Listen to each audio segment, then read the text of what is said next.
Aleluias, glórias a Deus Todo-Poderoso.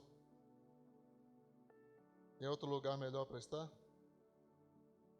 Sempre na presença de Deus, sempre na presença de Deus. Talvez alguém faça um hino como esse no futuro, né? Sempre na presença de Deus, né? Só na presença de Deus. Meus irmãos, essa carta de Pedro, última carta, né? Segunda, é muito, muito, muito preciosa, como toda a palavra de Deus nos é preciosa. Nós queremos caminhar aí nesses 21 versículos, pensando que o tema nosso geral é prepare-se, Jesus está voltando. O tema da reflexão dessa noite, dentro dessa expectativa da volta de Jesus, nós temos tudo, amém? Você tem tudo?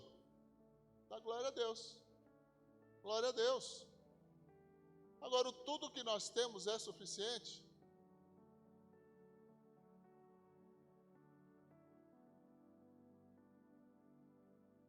Está aqui, ó. Nós vamos ver isso aí. Nós temos tudo o quê? O nosso tudo é muito mais do que às vezes nós podemos perceber. O conhecimento bíblico nos ajuda a ampliar o horizonte, a não ver só o que está perto, mas ver o que está distante, a contemplar não só os eventos de hoje, mas contemplar sim a eternidade, as coisas que ainda virão.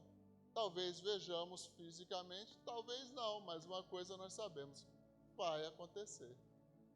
Quem não for achado no livro da vida vai para onde? Lago de fogo, juntamente com Satanás, seus demônios, falso profeta, o anticristo. Nós sabemos, nós temos muita coisa, gente, muita coisa. E muitas vezes não desfrutamos disso porque não conhecemos. Eu estava conversando com o Clésio, a gente tem estudado aos sábados, e eu peguei um livro, antes dele chegar, eu peguei um livro. Entendes o que lês? Gordon Fee Stewart. Eles escreveram esse livro, eu comprei, está lá anotado, 1993, eu estava no primeiro ano da faculdade teológica. E era sim, claro, livro de referência. E olhando, revendo algumas coisas, alguns conceitos, enquanto o Clésio ainda estava vindo, eu vi que tinha um papelzinho dentro dele, escrito lá, Cantina da Faculdade Teológica Batista de Brasília. E eu tinha de crédito lá R$1,50. Eu esqueci, não usei, não aproveitei. Então a falta do conhecimento e até mesmo o esquecimento de coisas preciosas não nos permite desfrutar do melhor de Deus, né? E especialmente da vontade de Deus. Vamos ver o que Pedro tem a dizer aqui. Pedro tem um desafio aí em relação ao crescimento, e ele tem que lidar também com líderes corruptos que têm uma teologia distorcida. Então, esses 3 capítulos, ele vai lidar com essas questões. Dos versículos de 1 a 11, ele nos convida a participar dessa natureza divina. É um convite, né, a quem crê, né, seja participante e creia mesmo, né, que você vai ter o mesmo caráter de Cristo Jesus. É um desenvolvimento, né, a gente pode entender como uma caracterização do fruto do Espírito, porque ele vai falar sobre a bondade, conhecimento, domínio próprio, devoção sincera, perseverança, fraternidade, amor, né? E o que é amar, senão é compartilhar dessa vida de Deus que nós temos. Dos versos de 12 a 15, ele coloca aí um objetivo bem nítido na carta, onde ele vai apresentar também nos versos subsequentes, que a gente não vai trabalhar, porque vai entrar também em outros capítulos, mas a primeira acusação, fazer objeções aos céticos, né? Primeira acusação, eles acusavam Pedro de ter inventado a história de que Jesus fez todas aquelas coisas. E é por isso que Pedro vai relatar no primeiro capítulo, de uma certa forma, né, dando uma resposta a essa questão, né? Ele vai dizer que as profecias do Antigo Testamento, sim, se cumpriram, e foram por meio de Jesus, Então não é apenas aquilo que ele diz, mas aquilo que também o Antigo Testamento falava sobre Jesus. Outra objeção que ele levanta em relação ao problema, que alguns estavam dizendo que não haverá um acerto final de contas. Rapaz, isso não acontece hoje não, né? Eu me lembro muito do Class repetir, né? A tal da hipergraça, né? Que não, no final todo mundo vai ser salvo, ninguém vai para o inferno, né? É uma mentira terrível. E não tem base bíblica, mas tem gente que acredita nisso. Você pode continuar vivendo seu pecado, sua vida pecaminosa, e não vai ter problema. No final, todo mundo vai ser salvo lá no Lago de Fogo, né? Lá no Lago de Fogo. É ali que é um tratamento para o pecado também. E, por fim, uma terceira questão, que não vai estar dentro do capítulo 1, né? É a pergunta, onde está a promessa de que Jesus vai voltar? Cadê? Pedro pergunta, né, que ele, no versículo de número 4, lá do capítulo 3, argumentarão assim, que é feito da promessa de Jesus e como ele voltaria? Então, também, depois, imagina, se naquele tempo o pessoal estava questionando que Jesus estava demorando, né? Olhando ao longo da nossa história, nós vamos ver que várias pessoas levantaram esse questionamento, outros até angustiados, ansiosos, descobriram fórmulas matemáticas não teológicas e invencionices heréticas, marcando até a data da volta de Jesus. Certos grupos, certas seitas, né? Então vamos lá ao texto, a partir do verso de número 3, né? Nós temos tudo, esse é o verso que eu baseio essa afirmação. Ele diz, Deus, com seu poder divino, nos concede tudo de que necessitamos para uma vida de devoção, pelo conhecimento completo daquele que nos chamou para si por meio de sua glória e excelência. Então, a primeira coisa é temos tudo. Tudo o quê? Para termos uma vida com Deus, uma vida dedicada a Deus. E tudo ganha sentido, e tudo se preenche de razão quando estamos com Deus. Quando estamos com Deus, nós vemos claramente a verdade. Não somos facilmente iludidos com a mentira, né? Aquilo que a Kelly ministrou aqui durante o momento de louvor, né? Em relação àquela música nova, né? Se a gente ficar ouvindo muita coisa do mundo, a gente vai acabar acreditando. Você pode até ouvir, mas para confrontar, para derrubar o raciocínio, para contradizer, para mostrar que você é quem você realmente acredita que é. Aí sim. Agora, ficar ouvindo para curtir? Ah, não, peraí. Aí não. Se você curtiu, se você deixou o like, perdeu. Perdeu, mané. Então, essa ideia desse conceder que Deus nos dá, para termos essa vida que é uma vida pela fé. É uma vida pela fé. Não, pensa bem, Pedro está escrevendo agora, no momento em que, mais um pouquinho na frente a gente vai chegar lá, mas eu quero antecipar para você entender a seriedade. Pedro já sabe que vai morrer. Tá? Não foi só Paulo que teve esse privilégio, mas Pedro também sabe que já vai morrer, está perto de morrer. O fim dele está chegando, né? E ele está escrevendo essa que será a última carta dele a uma igreja, a um grupo de irmãos, uma carta que vai alcançar a comunidade cristã, não só daqueles dias, mas até os nossos dias, porque até hoje nós temos também os mesmos problemas, temos também as mesmas lutas, as mesmas dificuldades, em níveis e graus diferentes. Temos. A igreja, meus irmãos, só está de pé porque é corpo de Cristo, amém? Só porque é corpo de Cristo, porque se não fosse já tinha sucumbido. Você não fica triste em conhecer a história das igrejas na Inglaterra ou na Europa? Grandes templos que levaram muito tempo para serem construídos, hoje estão, se não foram demolidos, viraram cassinos, hotéis. Porque as pessoas que se reuniram ali já não tinham mais condição de sustentar não havia mais novas pessoas, não havia uma juventude, não havia pessoas adultas, somente terceira idade, e os irmãos foram morrendo e foi acabando. E foi acabando. E é assim. Pedro está vendo o fim dele chegando, e ele tem que lutar contra essas coisas. E ele vai dizer sim, mais adiante também, que ele não se cansa de dizer as mesmas coisas. E se é verdade, então também nós não devemos nos cansar de falar aquilo que é a verdade. Podemos repeti-la de formas criativas, desde que seja a mesma verdade, em essência e plena.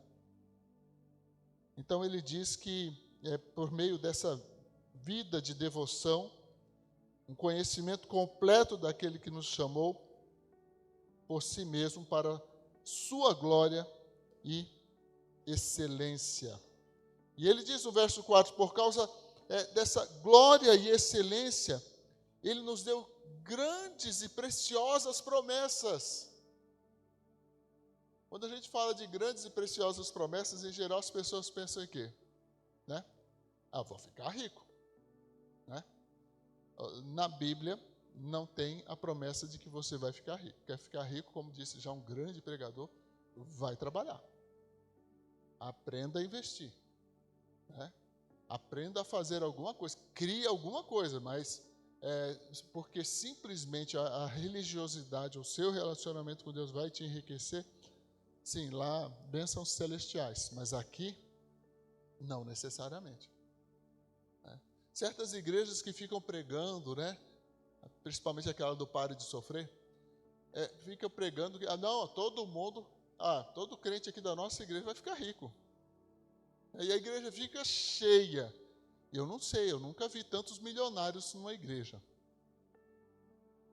É uma falsa promessa. Então, quais são as grandes promessas que nós temos? Quais são as promessas que Deus tem para nós? Uma das mais importantes promessas é quando Deus diz que Ele é fiel.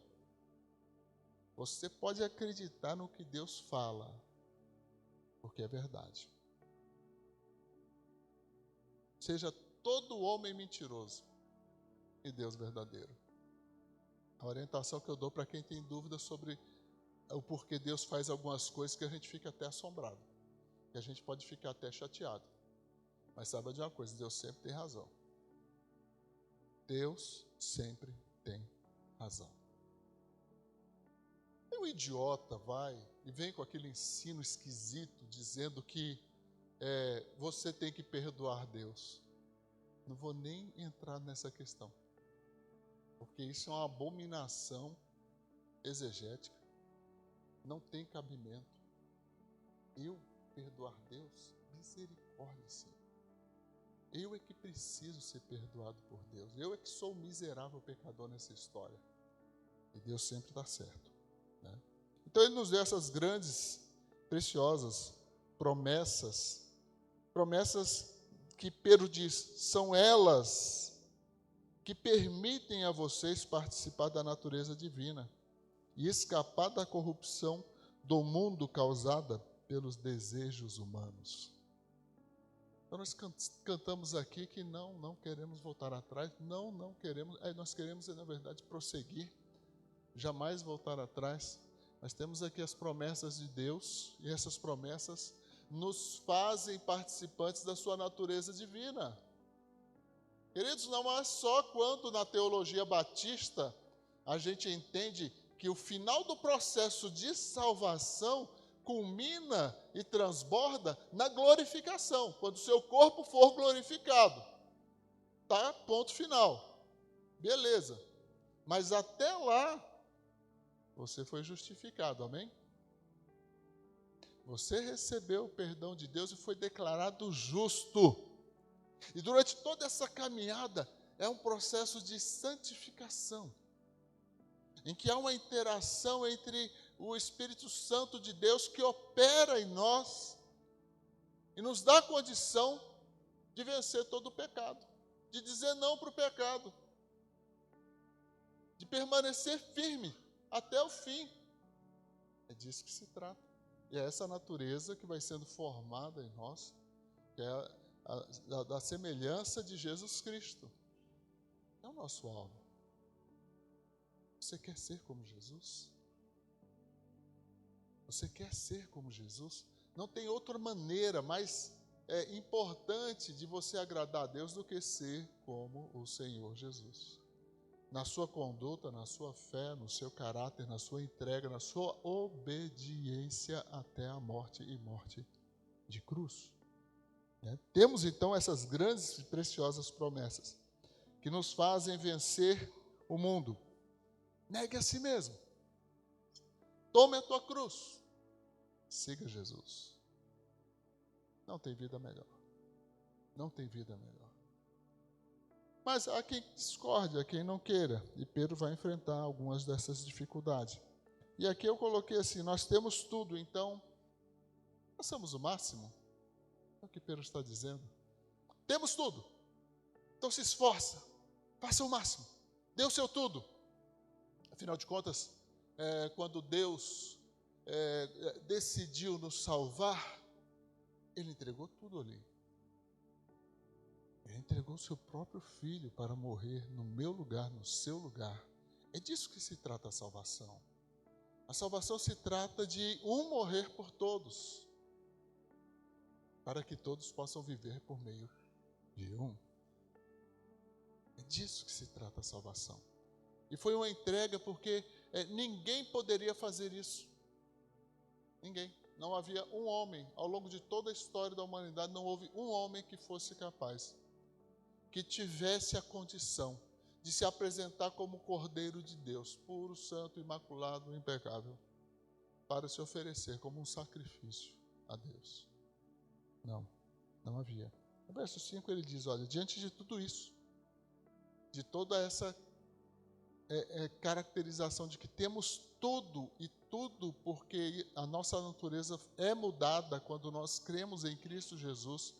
Nós estávamos mortos espiritualmente e passamos a ter uma vida espiritual. Então, diante de tudo isso, ele diz, esforcem-se ao máximo para corresponder a essas promessas. E como deve ser o nosso esforço? Ele vai dizer, ali, acrescentem à fé a excelência moral. A excelência moral ao conhecimento, e ao conhecimento domínio próprio a perseverança, e a perseverança devoção a Deus. E já no verso 7, devoção a Deus, a fraternidade, o amor. Quer dizer, seja como Jesus. Todas essas características cabem perfeitamente em Jesus Cristo. E eu não vejo que Pedro está tratando de uma forma progressiva, né? Mas eu vejo que ele parte do princípio mais importante. E termina no princípio dos mais importantes ainda, porque ele começa com fé e termina com amor. Começa com fé e termina com amor. Ou seja, a vida do crente não é uma vida em que você permanece a mesma pessoa de que quando você creu em Jesus Cristo. Não. Se você não melhorou, se você não avançou, se você não cresceu, faça uma revisão de vida. Pensa direitinho. Será que você está crendo mesmo? Será que você está realmente entendendo o que é a salvação? Realmente você está salvo? Porque se você morrer sem ter essa convicção, sem estar totalmente embasado na palavra de Deus, você está perdido. Ah, pastor, mas eu levantei a mão, fui lá na frente. Amém? Passo importante. Não, pastor, mas eu fui batizado, né? Sim, isso é importante. Levantar a mão não salva, batizar não salva. Só Jesus Cristo salva. Só Jesus Cristo salva. E a gente levanta a mão porque a gente está levantando a mão para dizer, Senhor, está aqui um pecador miserável, está se entregando nessa noite ao Senhor. A gente vai para o batismo na firme convicção de que nós estamos sim salvos, e o batismo é um ato representativo daquilo que aconteceu quando você foi salvo.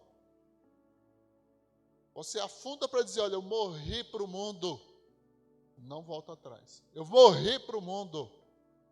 Com Cristo eu morri para o mundo. E quando você levanta agora o ressuscitado, eu tenho uma vida com Cristo para Deus. Eu não volto atrás. Então nós temos tudo para ter essa vida extraordinária. E se não temos, tem alguma coisa de errado, sim. É preciso examinar-se, se autoconfrontar. Fica aí a propaganda, né? Se autoconfrontar. Então seja como Jesus. E qual é o resultado? Olha, a partir do verso 8, nós vamos ver alguns resultados. Se assim procedermos, se assim prosseguirmos. E Pedro, um cara experiente, um apóstolo bem vivido, sabe do que está falando. Ele diz, quanto mais crescerem nessas coisas, mais produtivos e úteis serão no conhecimento completo de nosso Senhor Jesus Cristo. Então, o conhecimento não é só uma teoria, não é uma coisa que está só na sua mente, mas ele é produzido e ampliado pela sua própria experiência com Cristo. Não, então eu vou contar a história de um homem que fez algo... Não, eu não quero contar a história de um homem que fez uma coisa extraordinária. Eu quero viver alguma coisa extraordinária com Jesus. Eu vou falar de um cara que estava evangelizando. Não, eu quero evangelizar. Eu quero receber o não. Eu quero receber a porta na cara. Eu quero ser ridicularizado, sim, pelas pessoas, mas eu quero participar também daquele momento em que as lágrimas vêm e o Espírito Santo quebranta e a pessoa se rende aos pés do Senhor Jesus. E eu não fiz nada, eu só falei o quê? Do poder de Deus para a salvação, que é o Evangelho. Eu só preciso anunciar o Evangelho. Eu não preciso contar uma história, não preciso inventar alguma coisa, eu só tenho que dizer o Evangelho, que é o poder de Deus para a salvação de todo o que crê. Então eu não quero falar de uma experiência de outros, eu tenho que viver a minha própria experiência. Então se você vive, se você pratica, se você exercita, você vai viver, você vai passar por isso. O conhecimento completo de nosso Senhor Jesus Cristo. Você vai experimentar Jesus no seu viver diário. Andar com Cristo. Todo dia. Em todo tempo. Em qualquer lugar. Caso contrário ao verso 9. Mas aqueles que não se desenvolvem desse modo são praticamente cegos. São míopes. Vendo apenas o que está perto. E se esquecem de que foram purificados de seus antigos pecados. Então, uma amnésia. Acaba não entendendo, não percebendo. Não, peraí, eu fui perdoado de todos os meus pecados. Por que eu estou chafurdando na lama do chiqueiro do pecado de novo? Tem alguma coisa de errado. Lembra onde caíste e volta ao primeiro amor. Está lá em Apocalipse, né? Faça isso. Então essa miopia e amnésia é resultado da falta desse desenvolvimento, desse crescimento. Isso mantém o crente míope, esquecido. Quem não pratica, esquece. Pastor, isso aí está nos altos compêndios aí, da nova educação do século XX, né? E eu falei século XX, porque isso já existe antes. Nós estamos no 21. Não, isso quem falou foi Tiago. Não foi o filho do pastor João, não. É o Tiago da Bíblia mesmo. Se você não pratica, você esquece. Mas se você coloca em prática, você é mudado. Não é só uma questão de lembrar, mas é uma questão de ser aperfeiçoado em Cristo Jesus, que Pedro corrobora com esse mesmo pensamento, com essa mesma ideia. Agora, meu irmão, como você pode esquecer da salvação? Como esquecer do amor de Deus? Como esquecer do perdão dos seus pecados? Do destino eterno? Daí talvez você caia naquela classificação de quase crente. Lá vai o pastor com shot santo. Quando eu era quase crente, quase lia a Bíblia, quase ia à igreja, um dia eu quase batizei.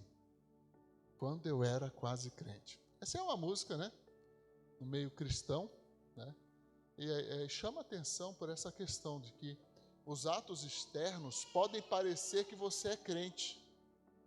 Mas quando eu era jovem, tem algum tempo, Quando eu era jovem, isso aí era o crente Denorex. Denorex era um shampoo anti-caspa que parecia remédio, tinha cheiro de remédio, tinha jeito de remédio e não era. Aí disseram que isso também era o crente. É o crente falso, É o crente Denorex. Parece crente, tem cheiro de crente, anda como crente, fala como crente, mas não é crente. É o crente Denorex. Então, qual é a prevenção disso? Pedro vai dizer ali no verso 10, por isso, irmãos, trabalhem ainda mais arduamente, para mostrar que de fato estão entre os que foram chamados e escolhidos. Façam essas coisas e jamais tropeçarão. A fé tem que ser concreta, tem que ser real, tem que ser visível. Não basta apenas dizer, eu creio. Tem que viver. Tem que pagar o preço da visibilidade de uma fé concreta, real. Muito fácil dizer que crê. E aí eu chamo o irmão Tiago de novo, quer dizer, o apóstolo Tiago de novo, Tiago vai dizer, olha, a fé sem obras é morta. É morta. E aí eu pergunto, é com essa fé que você acha que está salvo? É tendo esse tipo de fé, que não evidenciou mudança, que não tem comprometimento, que não tem um amor em desenvolvimento, uma similaridade com Cristo em andamento, é com essa fé que você acha que você está salvo? Continua perdido. Continua a caminho do inferno. Então, prevenção disso aqui, trabalho. Trabalho. Agora, qual é o trabalho da igreja? A igreja existe para quê? Nós somos aqui um grande saleiro? Bem-vindos à Igreja Batista Saleiro. Não. Para a gente ficar salgando aqui dentro, é para salgar o mundo. Ainda é a Igreja Batista Luzeiro. Não. Tem até uma Igreja Batista Luz do Mundo. Aí sim. Iluminar os que estão em trevas.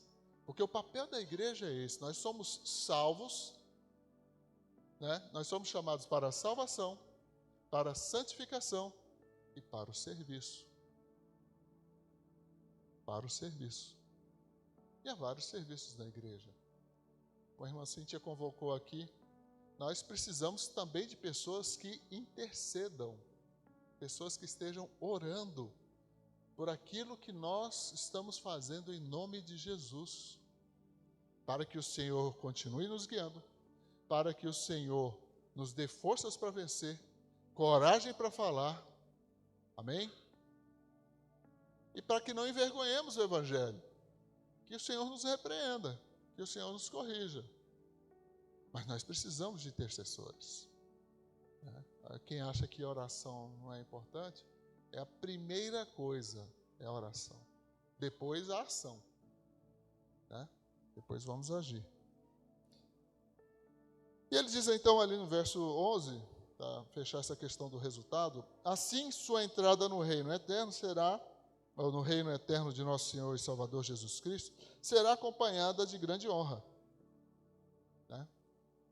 Aí eu me recordo do hino, do cantor cristão, Levarei eu também minha cruz, até por uma coroa trocar. Agora os irmãos entendem porque eu não estou no ministério de louvor da igreja. Não precisa explicar nada. Mas cantado é bonito, gente. Mas esses hinos aquecem o coração, desperta a fé.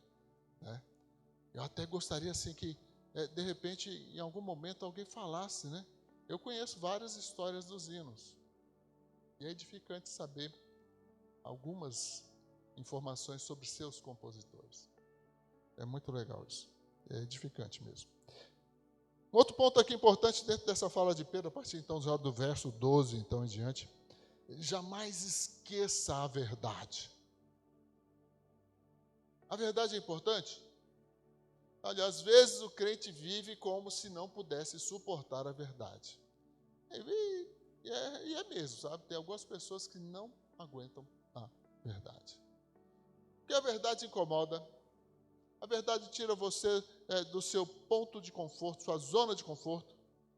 Ela te estimula a mudar, né?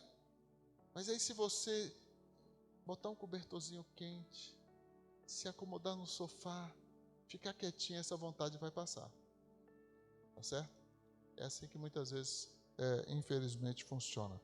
Ele diz assim, portanto, sempre lhes lembrarei estas coisas, embora já as saibam, estejam firmes na verdade que lhes foi ensinada. Ele reconhece que aquela comunidade tem o conhecimento, tem a experiência e tem a prática. E no verso 13 ele diz, e é apropriado que enquanto eu viver, continue a lembrá-los. Pedro entende que é importante estar sempre falando essas mesmas coisas que são a verdade. Sabe por quê, irmãos? Porque gerações vão chegando, gerações vão findando, e nós precisamos continuar anunciando as mesmas coisas que são verdadeiras, para que a gente não caia nas narrativas do maligno, nas invencionices e nas mentiras de Satanás, né? Você pode ser o que você quiser. Mentira, você pode ser nada, que nem você pode ser o que você quiser, né? Nessa brincadeira eu lembro de uma coisa, uma quase tragédia, e uma mãe, né, contou que como eles moravam na parte alta do prédio, um prédio aqui em Ceilândia, e então no topo do prédio lavava roupa, pendurava, tinha os varais, né? De repente a mãe viu o menino correndo com o lençol amarrado no pescoço, dizendo que era o super-homem. Pensa no desespero dessa mulher. Conseguiu segurar antes dele tentar voar. Você não pode ser o que você quiser. O certo seria você se preocupar, você se ocupar em ser quem Deus quer que você seja. Ser quem Deus te criou para que você seja. Né? Então, no verso 14, ele diz que, pois nosso Senhor Jesus Cristo me mostrou que em breve partirei desta vida. Por isso me esforçarei para garantir que vocês sempre se lembrem dessas coisas depois da minha partida. Então, Pedro não só vai estar ensinando as mesmas coisas, mas ele vai deixar pessoas treinadas, pessoas qualificadas, pessoas habilitadas a continuar aquele ministério, a continuar o mesmo ensino, né? O que a gente pode chamar de a tradição apostólica, a tradição dos apóstolos, né? E aí, no verso 16, Pedro respondendo à questão de ter inventado a história de Jesus, porque Pedro é testemunha ocular, ele estava lá, ele viu, ele ouviu a voz, né? Verso 16, porque não inventamos histórias engenhosas quando lhes falamos da poderosa vinda de nosso Senhor Jesus Cristo. Vimos com os próprios olhos o seu esplendor majestoso. Então está repetindo, está mostrando para a igreja, mas olha, eles podem falar o que eles quiserem, mas eu vi o que aconteceu, é real, é verdadeiro. E ele é a testemunha ocular que ensina a comunidade cristã, reafirmando que contemplou o esplendor majestoso do Senhor Jesus quando da ocasião da transfiguração. Verso 17 ele diz, quando ele recebeu a honra e glória da parte de Deus o Pai. A voz da glória suprema de Deus lhe disse, este é meu filho amado, que me dá grande alegria. Nós mesmos ouvimos essa voz do céu, quando estávamos com ele no Monte Santo. É a realidade que a igreja não pode fugir.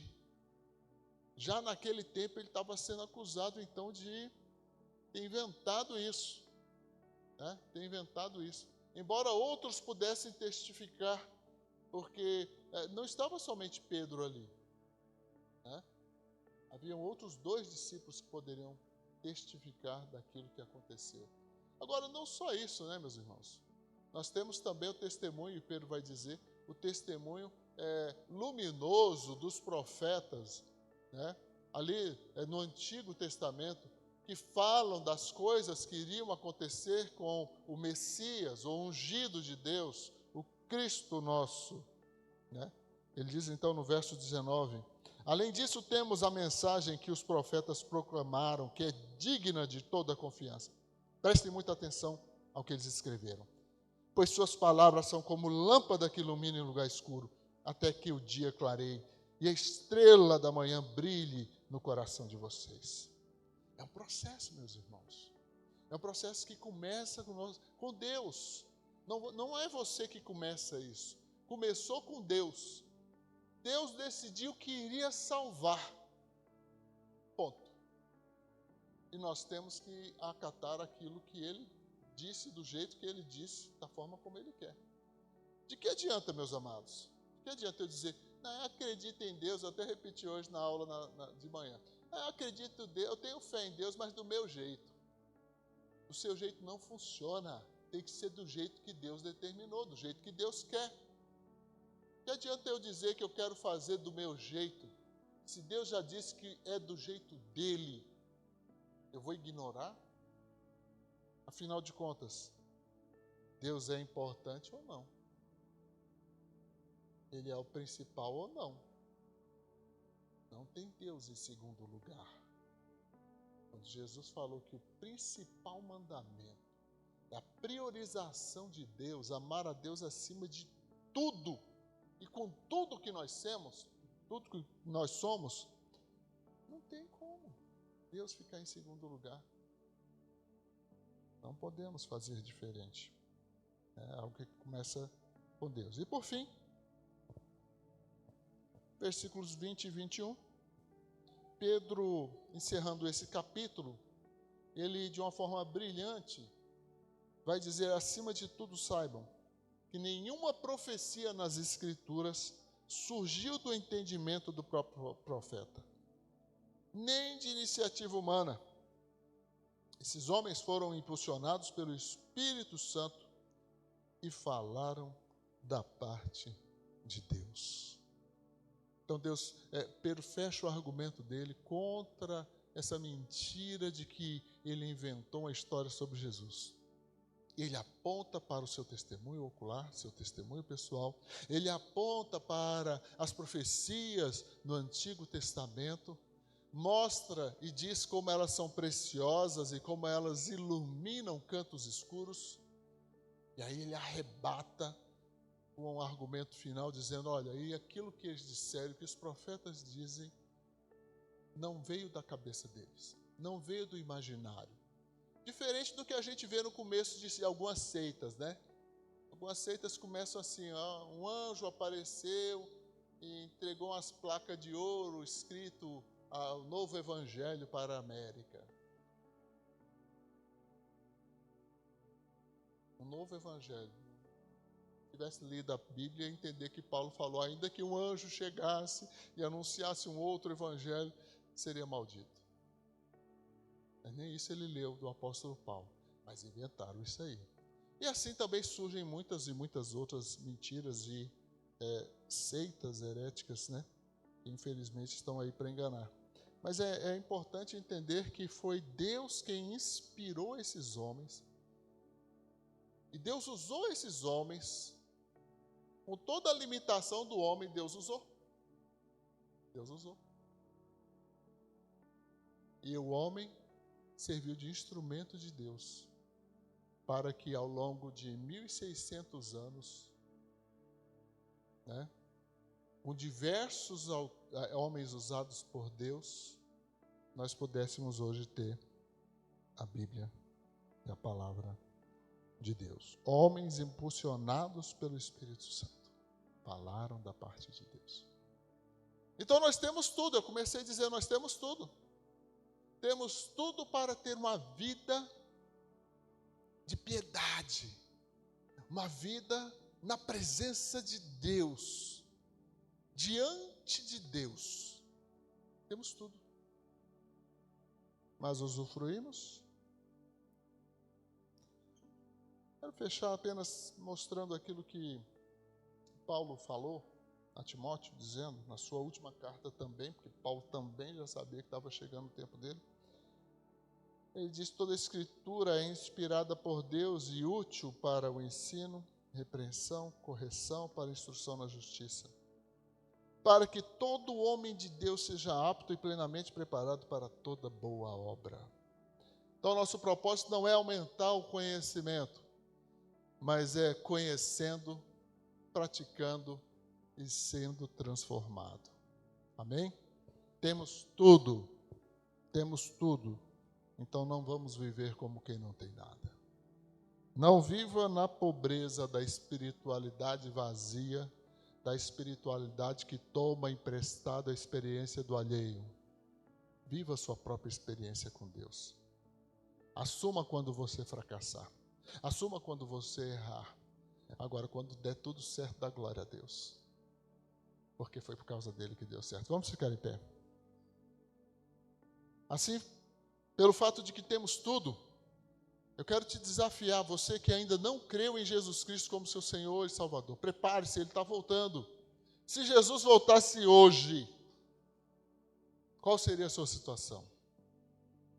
Você é salvo, seus pecados foram perdoados por Deus mediante o sacrifício de Jesus Cristo. Você creu nisso? Você tem vivido isso? Caso contrário, você não está preparado para a volta de Jesus. E você pode começar o preparo hoje à noite. Sim, você pode começar tomando uma decisão, entregando hoje sua vida ao Senhor Jesus Cristo.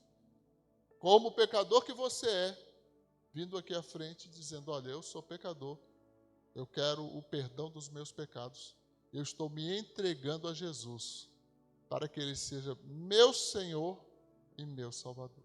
Você tem esse desejo, vem aqui à frente, nós iremos orar com você. Alguém nessa noite? Você também que nos assiste em casa, você pode tomar essa decisão em qualquer momento. Isso não significa que você já está salvo, mas é o primeiro passo. É um passo em direção a Deus. Deus já estendeu a mão. Deus já deu a salvação. Está lá na cruz do Calvário. Deus já nos deu a salvação. Mas você precisa receber. Você precisa ir em direção. Você precisa assumir seu compromisso pessoal. Eu não posso te salvar. Só Jesus Cristo salva. Não havendo quem queira hoje, eu quero dizer que a qualquer momento na sua vida você pode entregar sua vida ao Senhor, confessando Ele como seu Senhor e Salvador, assumindo que você é um pecador que precisa dEle. Porque também não adianta a pessoa dizer: eu quero Jesus, mas eu não acho que eu sou pecador. Não, você não entendeu nada. Todos pecaram, todos estão afastados de Deus. Não há ninguém que mereça ir para o céu. Ninguém merece o céu.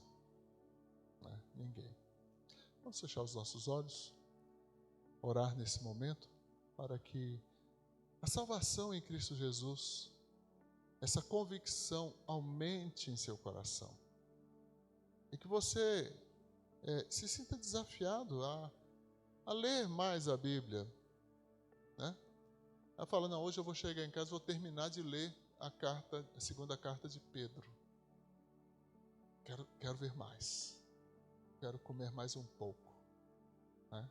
Eu preciso de mais. E seguir adiante. Temos a escola bíblica, onde professores preparados estão ali para te ajudar a crescer na graça e no conhecimento do Senhor e Salvador Jesus Cristo. Amém? Oremos em nome de Jesus. Pai bendito, te bendizemos, te exaltamos, porque o Senhor nos dá tudo o que precisamos para ter uma vida de piedade, para ter uma vida contigo. a começar da promessa que o próprio Jesus disse que ele veio para dar vida e vida em abundância. É uma vida que não acaba, ela começa aqui, mas vai até a eternidade. É a fonte que transborda, é a fonte infindável, que ao bebermos dessa água viva, ela se faz fonte em nós. Obrigado, Senhor bendito, pela tua palavra, pelos cânticos que pudemos entoar aqui, que reafirmam nossa fé e nosso compromisso contigo, Senhor, de quem realmente nós somos e o que devemos fazer. Obrigado, Senhor Deus, por podermos compartilhar da tua palavra, não só aqui hoje à noite, mas amanhã e todos os dias das nossas vidas, mas em especial no evangelismo, que a tua igreja estará focada, concentrada em oração e em ação. Obrigado, Senhor Deus, por esses momentos de congraçamento aqui, como família bendita do Senhor. Te exaltamos, ó Deus, te bendizemos, ó Pai. E que a maravilhosa graça do Senhor Jesus, o eterno e transformador amor de Deus Pai, e a doce comunhão e a unção e direção do Espírito Santo, seja com todo o povo de Deus aqui reunido, com todo o povo de Deus na face da terra, hoje e para sempre. Amém.